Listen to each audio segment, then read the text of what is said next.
Assalamualaikum warahmatullahi wabarakatuh. Jumpa lagi dengan saya Menu Info. Di video saya kali ini saya ingin membahas satu tweetan dari Cordow-nya langsung. Cordow telah mentweet di Twitternya. Langsung saja kita masuk ke Twitternya Cordow. Oke teman-teman, saya sudah berada di Twitternya Cordow. Cordow telah mentweet sekitar 11 jam yang lalu. Langsung saja kita tekan di sini. Kita terjemahkan yang arti dari tulisan yang di atas. Cordow berarti melalui Satoshi Plus BTJ, penambang dapat menyumbangkan kekuatan khas mereka ke Cordow dan meningkatkan pendapatan mereka secara material.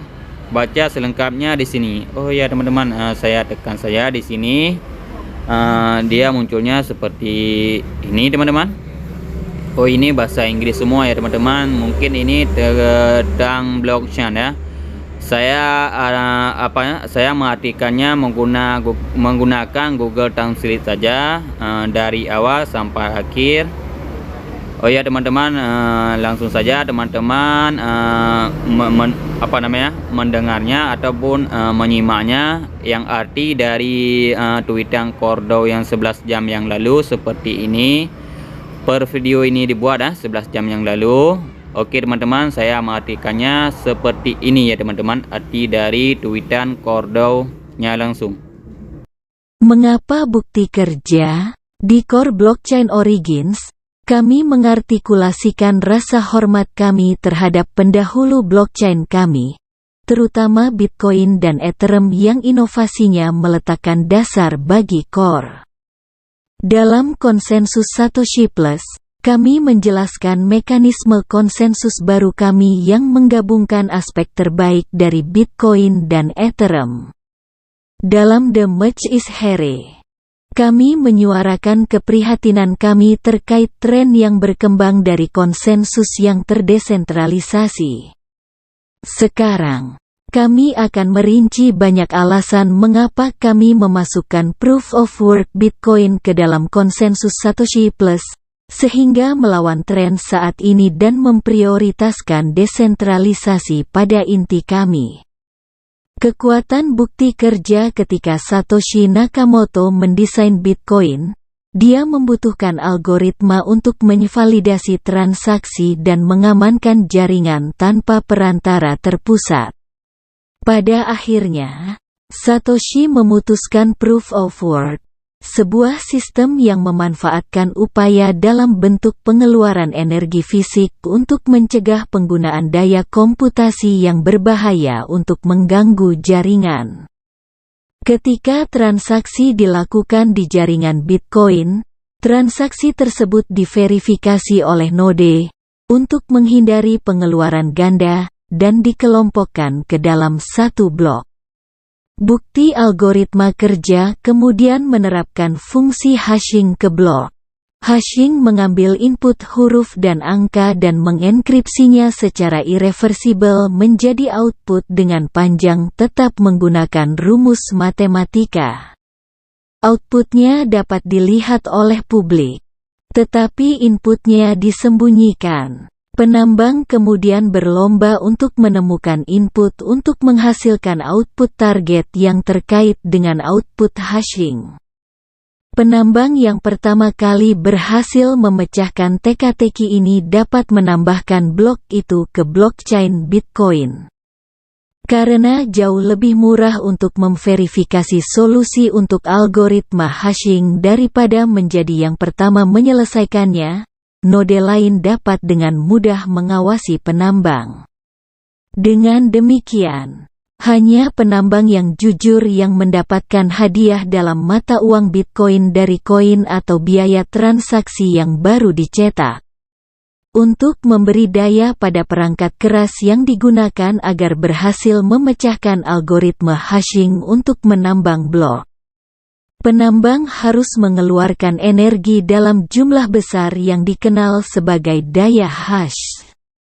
Penggunaan kekuatan ini yang dapat dibuktikan adalah bukti kerja yang diperlukan untuk memastikan kulit dalam permainan saat membuat buku besar blockchain. Melakukan transaksi penipuan hanya membuang-buang energi yang sangat berharga karena memecahkan teka-teki matematika. Bukti kerja hanya menghasilkan biaya. Untuk penjelasan yang lebih mendetail tentang bukti kerja, silakan baca buku putih Bitcoin asli Satoshi Nakamoto. Bergabungnya dua dunia dari perspektif filosofis. Proof of Work memastikan hubungan antara dua dunia dengan memperkenalkan kelangkaan dunia fisik ke dunia digital yang melimpah secara eksklusif. Insentif matematis digital dari jaringan Bitcoin dipasangkan dengan fisika dunia nyata. Dengan demikian, Bitcoin selamanya membumi dan terhubung ke lapisan utama satu, realitas fisik.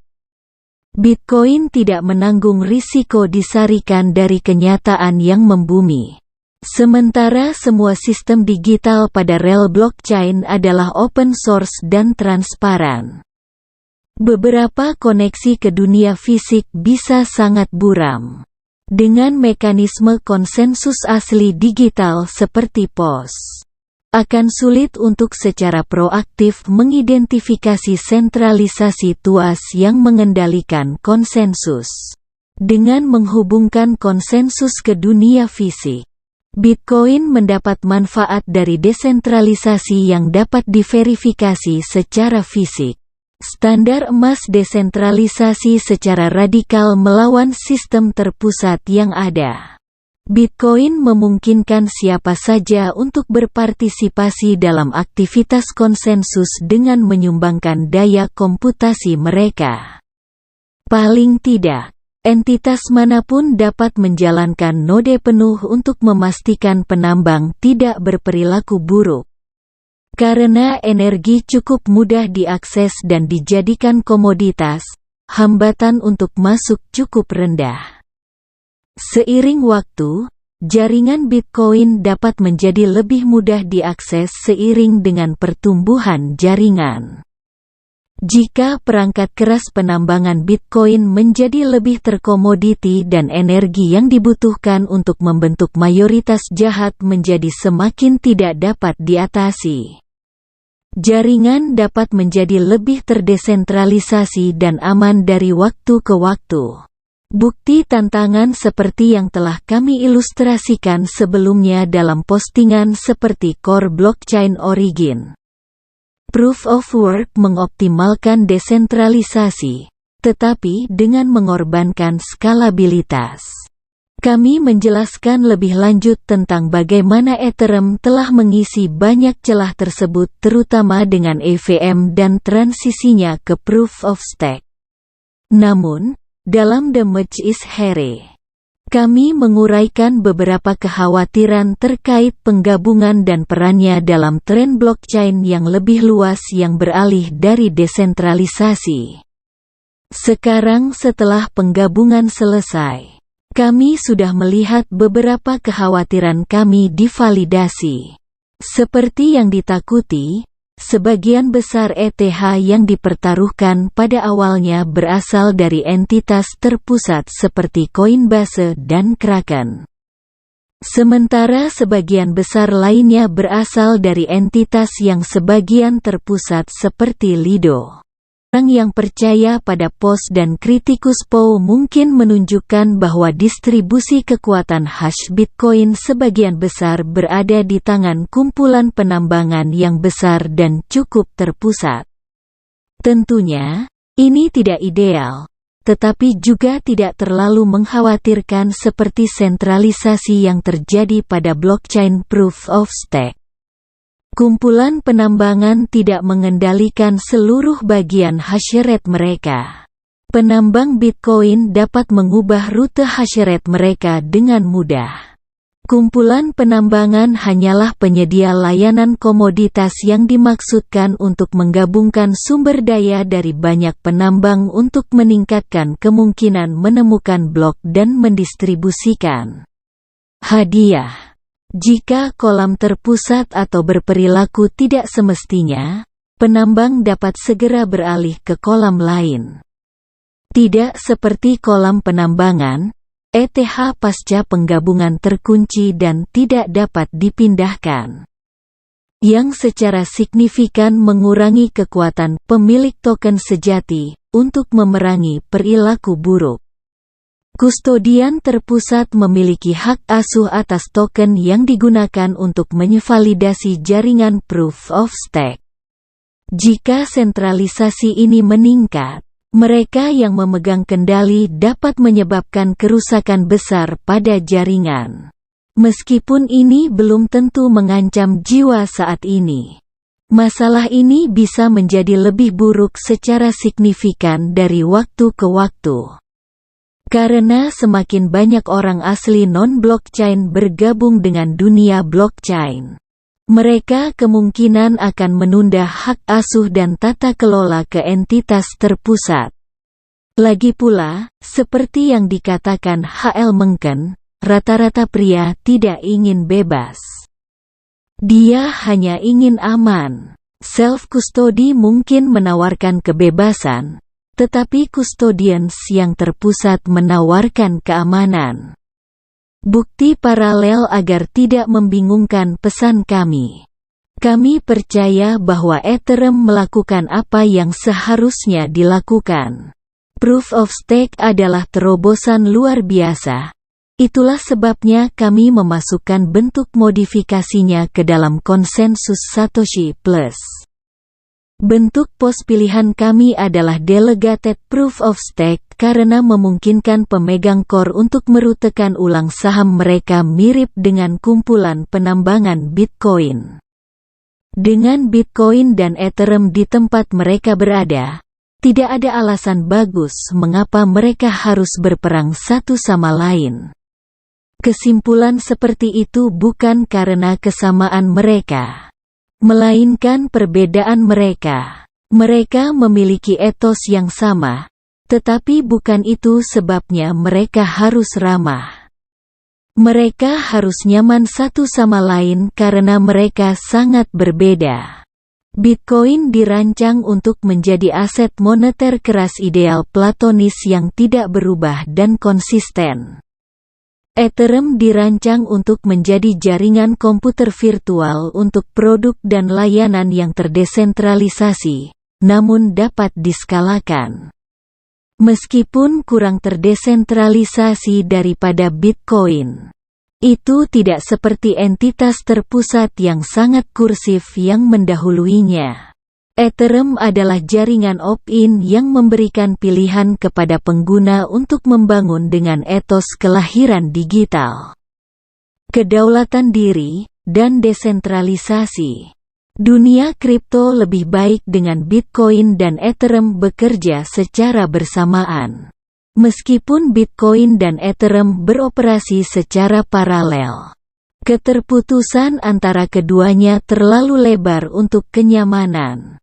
Kami membutuhkan alternatif paralel lain untuk menjembatani kesenjangan. Namun demikian, skeptisisme diarahkan pada rantai baru dijamin dengan banyak proyek baru memanfaatkan tren skalabilitas di semua biaya. Banyak proyek tidak semurni Bitcoin dan Ethereum, terutama saat diluncurkan dengan memprioritaskan investor awal dan kelompok terpusat lainnya dengan mengorbankan pengguna jaringan yang terdistribusi. Agar blockchain baru benar-benar memenuhi kebutuhan lanskap kripto saat ini, ia harus secara efektif menjembatani kesenjangan antara Bitcoin dan Ethereum tanpa pengorbanan yang terkait dengan rantai lain. Bukti inti hubungan core dengan Proof of Work merupakan faktor pembeda. Sementara sebagian besar proyek lain lebih memilih untuk mengabaikannya sebagai peninggalan masa lalu yang kurang lebih berguna, kami melihatnya sebagai contoh prinsip pertama blockchain. Itulah sebabnya konsensus Satoshi Plus bergantung pada kekuatan hash penambang Bitcoin untuk mendesentralisasikan jaringan inti. BTC-PO adalah jangkar kami. Dan hubungan antara Core dan Bitcoin adalah simbiosis. Penambang Bitcoin tidak kehilangan apa-apa ketika berkontribusi ke jaringan inti dan sebenarnya memiliki banyak keuntungan karena mereka dihargai karena mengamankan rantai. Pada tahun 2040, ketika Bitcoin terakhir ditambang, Core akan tetap ada, memberikan hadiah dan insentif tambahan kepada para penambang. Dengan desain, implementasi, dan filosofi Core, seluruh ekosistem kripto akan menjadi penerima manfaat. Situs web, dokumen, Twitter, perselisihan 2.1K31. Oke teman-teman, seperti itulah tweetan dari Cordo. Saya sudah mengartikannya ke dalam bahasa Indonesia. Bagi teman-teman yang pandai mengambil intinya, boleh teman-teman kasih saran di komentar. Oh ya teman-teman, itu saja yang bisa saya kasih infokan kepada teman-teman tentang tweetan Cordo saat ini. Oh ya teman-teman, jika video saya bermanfaat, tolong dibantu subscribe, like dan komen jika ada pertanyaan. Akhir kata saya ucapkan assalamualaikum warahmatullahi wabarakatuh.